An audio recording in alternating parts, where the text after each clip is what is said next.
लग्नानंतर होईलच प्रेमच्या आजच्या भागात आपण पाहत आहोत. काव्या नंदिनीचा प्लॅन झालेला असतो या दोघांना बकरा कसा बनवायचा तो. काव्या म्हणते मी खाली जाते आणि सर्वांना सांगते. नंदिनी म्हणते ठीक आहे मी झोपते. तेव्हा काव्या म्हणते हे काय ताई आता तू झोपणार आहे. तर नंदिनी म्हणते अगं नाटक करावं लागेल ना झोपण्याचं, तेव्हा जीवांना माझ्यावर संशय येणार नाही. काव्या तिथून निघून जाते. नंदिनी जीवाला म्हणत असते हॅपी होली नंदिनीचे जीवा, माझ्या आयुष्यात येऊन तुम्ही सुंदर रंग भरले. आज धुळवडे तर थोडी मजा मस्ती तर अलाउड. तर मोहितेंच्या घरी धनंजय काका शारदा काकूंना आवाज देतात. अगं शारदा नाश्ता आण माझा. तर शारदा काकू मध्ये रंग घेऊन येतात आणि म्हणतात हा घ्या तुमचा नाश्ता. धनंजय काका बघतात अगं हे काय रंग आणले तू, आज मी रंग खायचे का. शारदा काकू हॅपी होली म्हणतात. दोघं एकमेकाला रंग लावतात. तेव्हा धनंजय काका म्हणतात आज जेवणासाठी काय बनवते. तेव्हा शारदा काकू म्हणतात मुलींनी सगळं ठरवलंय, नंदिनीला माझ्या हातची पुरणपोळी खायची म्हणून आज पुरणपोळीचा बेत आहे. तर धनंजय काका म्हणतात अरे वा वा आज पुरणपोळी खायला मिळणार, तर आज तर खूपच मजा येईल. तर दुसरीकडे जीवा पुरणपोळी बनवत असतो. त्यावर मस्त साजूक तुपाची धार टाकतो आणि ती पोळी बघून जीवाच्या तोंडाला पाणी सुटलेलं असतं. त्याला असं होतं कधी ती पुरणपोळी तो खाईल. एवढ्यात तिथे पार्थ येतो आणि तो म्हणतो काय चाललंय छोटे भैया. तर जीवा म्हणतो अरे बडी भैया हॅप्पी होली. अरे मस्त पुरणपोळी बनवतोय मी आज, माझी अशी इच्छा आहे की आज म्हातारीला आराम द्यायचा. पार्थ म्हणतो जीवा म्हणतो अरे नाही रे आईला, कारण आई एवढं करते आपल्यासाठी, आज तिला थोडासा आराम देऊ. मी पुरणपोळी बनवतो आणि तू कटाची आमटी बनव. तर पार्थ पण तयार होतो. हे सगळं तू आईसाठी नाही तर बायकोसाठी करतोय ना, तिला आराम मिळावा म्हणून. अरे बडे भैया असं काही नाही, चल पटकन कर बरं. अरे पण हे बाकीचे गेले कुठे. तेव्हा जीवा म्हणतो अरे टेरेसवर असतील, रंग खेळत असतील सगळे. तर पार्थ म्हणतो रंग खेळताना असं शांत शांत खेळतात का, आवाज तर आला असता ना. घरात कोणीच नाही आहे, मी सगळ्यांना बघून आलो आहे. तेव्हा जीवा म्हणतो अरे माझी नंदिनी तर शांत झोपली आहे म्हणून मी पुरणपोळी करायला आलो खाली. पार्थ म्हणतो कोणीच नाही तिथे, पण तू आधी गॅस बंद कर, आपण सगळ्यांना शोधूया. ते दोघंही टेरेसवर जायला निघतात. तेव्हा त्यांना जिन्यामध्ये चिठ्ठी दिसते. त्यावर लिहिलेलं असतं घरात नाही कोणी, घरातलं पाणी सारं गेलं कुठे, जिथून आलं तिथेच. अरे याचा काय अर्थ आहे. अजून एक चिठ्ठी आहे हे बघ. परत दुसरी चिठ्ठी बघतो, त्याच्यावर लिहिलेलं असतं सण आला होळीचा रंग चहूकडे, नद्या गेल्या परतुनी डोंगराकडे. याचा अर्थ काय असेल. काय कोडी घालताय या मोहितेंच्या पोरी. तेव्हा पार्थ म्हणतो अरे मोहितेंच्या मुली म्हणजे परतुनी गेल्या डोंगराकडे, म्हणजे या परत मोहितेंच्या घरी गेल्या वाटतं, आणि आपल्या घरचे पण तिकडेच गेले असावेत. चल पटकन आवर आणि आपण पण निघूया. जीवा पार्थ दोघंही मोहितेंच्या घरी आलेले असतात आणि जोरजोरात बेल वाजवत असतो जीवा. अशी बेल वाजवल्यानंतर तय्यबली वैतागायचा, म्हणजे लवकर दरवाजा उघडेल. पार्थ म्हणतो मी आज पहिल्यांदा काव्याला रंग लावणार आहे रे. तर जीवा पण म्हणतो मी सुद्धा नंदिनीला पहिल्यांदा रंग लावणार आहे. बराच वेळ बेल वाजवता पण कोणीही दरवाजा उघडत नाही. थोड्या अंतरावर येऊन उभे राहतात. त्याच वेळेला नंदिनी आणि काव्या कलर मिक्स केलेलं पाणी दोघांच्या अंगावर ओततात. पार्थ ओरडतो काव्या खाली या, मला रंग लावायचा आहे तुम्हाला. जीवा म्हणतो चकाचक बाई दरवाजा उघड, आम्हाला रंग लावायचा आहे तुम्हाला. तेव्हा दोघीही नाही नाही म्हणत राहतात.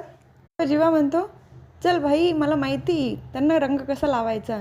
दोघंही मागच्या दरवाजाने जातात. दरवाजा उघडण्याचा प्रयत्न करतात पण दरवाजा काही उघडत नाही. त्याच वेळेला घरातली सगळी मंडळी येऊन दोघांनाही भरपूर कलर लावतात.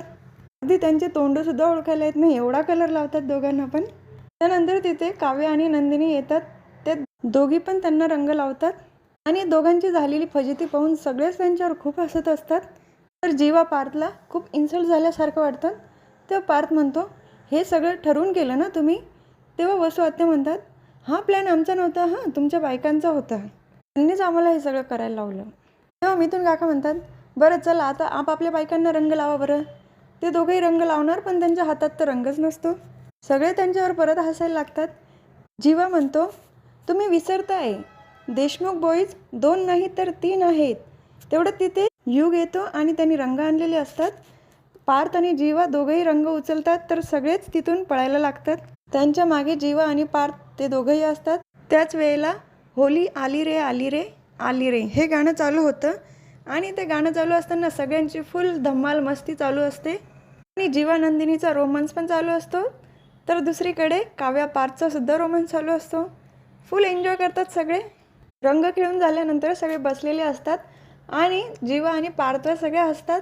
मालिनी काकू म्हणतात बघा बघा दोघांचे चेहरे कसे झाले पा. तेव्हा नंदिनी म्हणते आमचं दरवर्षी ठरलेलं असतं कोणाला तरी बकरा बनवायचं. तेव्हा काव्या म्हणते अगं ताई पण यावेळेला 2-2 बकरे होते. खूप मज्जा आली हां यावेळेला. पार्थ आणि जीवा चेहरे सोडून बसलेले असतात. तेव्हा पार्थ म्हणतो छोटे भैया मला बोलायचं तुझ्याशी. जीवा पण म्हणतो मला पण बोलायचं आहे. तिथून ते उठून जातात दोघं पण आणि त्यांचा प्लॅन चालू होतो. आपला तर इथे जावंय म्हणून काही मानपानच नाही आहे. जोक करून ठेवला आहे आपला. चल आता आपण पण दाखवूया. त्यानंतर तिथून ते निघून जातात. तर काव्या नंदिनी दोघांनाही आवाज देतात पण ते काही समोर दिसत पण नाही. तेव्हा युग म्हणतो हे आई देशमुख बॉईज कधीपासून रेडी झाले का. तेव्हा मालिनी काकू म्हणतात या दोघी आल्या तेव्हापासून. तर शारदा काकू म्हणतात माझ्या जावयांना त्रास द्यायचा नाही बरं का. थांब मी काहीतरी खायला घेऊन येते. तर नंदिनी आणि काव्य त्या शारदा काकूंना म्हणतात तू बस इथे. दोघी जातो त्यांना शोधतो पण आणि काहीतरी खायला पण घेऊन येतो. तर पार्थ थंडाई बनवत असतो. अरे जीवा आण लवकर तुला काय आणायला लावलं तर माहिती आहे ना. जीवा बर्फ घेऊन येतो. पार्थ म्हणतो अरे छोटे भैया हे काय घेऊन आला तुला काय सांगितलं होतं. जीवाने आणलेली भांगची पुडी दाखवतो आणि पार्थच्या हातात देतो. अरे बडे भैया हे डायरेक्ट असं आणता येत नाही लपून आणावं लागतं. तर ती भांगची पावडर 2 ग्लासमध्ये टाकतो कारण बाकीच्यांना त्रास होईल असं काही त्यांना करायचं नसतं. बाकीच्यांच्या ग्लासमध्ये फक्त थंडाई ओततो आणि नंदिनी काव्याच्या ग्लासमध्ये भांग टाकतो. सगळे ग्लास भरून तो बाहेर घेऊन ताक घ्या ताक घ्या ताक घ्या असं बाहेर येऊन ओरडतात. तिथे ग्लास खाली ठेवल्यानंतर पण कोणी ग्लास घ्यायला तयार नसतं. तेव्हा मिथुन काका म्हणतात अरे चक्क तुम्ही थंडाई बनवली यामध्ये काही भांग वगैरे तर नाही ना टाकलं. जीवा म्हणतो अरे काका तुला भांग देणं म्हणजे किती मोठा गुन्हा आहे माहिती आहे ना. मागच्या वेळेला काय केलं होतं तू म्हणून तुझ्यासाठी अजिबात भांग वगैरे काही टाकलेलं नाही आम्ही. फक्त ताक आहे हे. प्या प्या सगळ्यांनी प्या. फक्त ताक आहे काही टाकलेलं नाही आम्ही. हे ऐकल्यानंतर मालिनी काकूंना थोडा डाऊट येतो. काही टाकलं नाही म्हणजे काय यामध्ये काही टाकले का तुम्ही. पार्थ म्हणतो नाही ग म्हणजे तिखट वगैरे तुला चालत नाही ना म्हणून तिखट वगैरे काही टाकलेलं नाही असं. अच्छा तर सगळे ग्लास घेतात आणि मालिनी काकू म्हणतात ते 2 ग्लास वेगळे का ठेवले. तर या दोघांकडे काही उत्तर नसतं सांगायला. तर हा भाग इथेच संपतो. पुढील भागात बघायला मिळतं की 2 ग्लास वेगळे ठेवलेले असतात काव्य आणि नंदिनीसाठी. त्यातला 1 ग्लास तर काव्य पिते पण दुसरा ग्लास स्वात्याने पिलेला असतो. स्वात्या काव्याजवळ येतात आणि म्हणतात कोण आहे का तू. तेव्हा त्या म्हणते फिसकारणारी मांजर आणि तू आमच्या घरी ना एक काळी मांजर आहे माहिती आहे तुला. स्वाती म्हणतात आमच्या इथे पण आहे ना एक मांजर आहे तिला कलेक्टर व्हायचं आहे. दोघी एकमेकीचे गाल ओढतात म्याव म्याव असे ओरडतात. तर वसू आत्या भांगच्या नशेत बोलून जातात 16 डिसेंबरला आम्ही त्या फिसकारणाऱ्या मांजरीचा आणि तिच्या टोळीचा बँडच वाजवला. पण भांगची नशा उतरल्यानंतर काव्याला हे सगळं लक्षात राहील का हे बघणं पण तेवढंच इंटरेस्टिंग असणार आहे. तेव्हा उद्याचा भाग नक्की बघा. लग्नानंतर होईलच प्रेमच्या पुढच्या व्हिडिओमध्ये आपण पुन्हा भेटूया. तोपर्यंत tata bye in take care. Like share subscribe करायचं बरं का आणि बेल आयकॉन दाबायला तर विसरायचंच नाही.